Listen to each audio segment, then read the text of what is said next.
Hello, আজকে নিরামিষ দিনের একটা পটলের রেসিপি নিয়ে চলে আসলাম। এখানে আমি পটল কেটে রেখেছি, 400 গ্রামের মতো পটল আছে।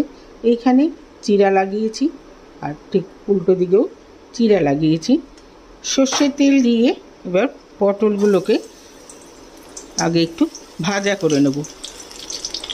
খোসাটা একদম কমিয়ে দিইনি, কারণ একদম খোসা না থাকলে পটলগুলো রান্না করতে করতে একদম নরম হয়ে যায়। খুবই অল্প খোসা রেখেছি। এবার এটাকে আস্তে আস্তে ভাজা করে নেব। পটলটা ভাজা হচ্ছে, এখানে একটা পেস্ট বানিয়ে নেব। এখানে নিচ্ছি 3 টেবিল স্পুন নারকেল কোড়া,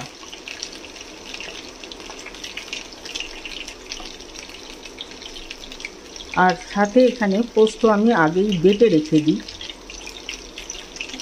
1 টেবিল স্পুন, 2 টেবিল স্পুন পোস্ত বাটা। এই দুটোকে মিলে 3টে মিলে কাঁচা লঙ্কাও রয়েছে, একটা পেস্ট বানিয়ে নেব। পটলগুলো 2 পিটি হালকা করে ভাজা হয়ে গেছে। এটা কিন্তু বেশি কড়া ভাজা করব না।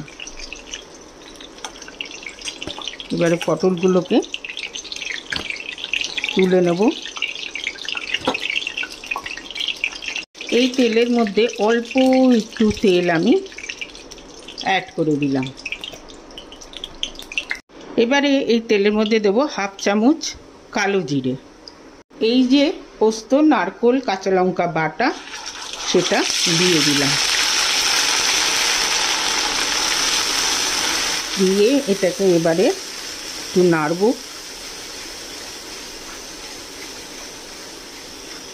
ফ্লেমটা কিন্তু কমে থাকবে এই সময়। 1/4 চামচ হলুদের গুঁড়ো, 1/2 চামচ সল্ট,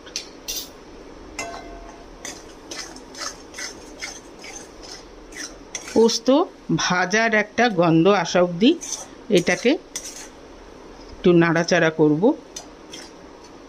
নারকেলের ভাজার গন্ধ বেরিয়ে গেছে আর তেলও ছাড়তে শুরু করেছে। এবারে দেবো এটাতে গরম জল। গরম জল একটুখানি বেশি দেব, কারণ পটলগুলো কিন্তু সেদ্ধ হতে লাগবে। পটলটা বেশ ফুটতে শুরু করেছে। এবারে এই পটলগুলো দিয়ে খুব ভালো করে ফোটাবো, কারণ পটল ভাজার সময় কিন্তু আমি সল্ট দিইনি। তো এই যে ফোটাবো তাতে কিন্তু পটলের মধ্যেও এই ঝোলটাও ঢুকবে আর ঝোলের সল্টটাও ঢুকবে। ঝোলটা একদম শুকিয়ে এসছে। এবারে দিয়ে দেবো এটার মধ্যে 1 চামচ চিনি। ভালো করে এটাকে নেড়ে চেড়ে মিশিয়ে দেব।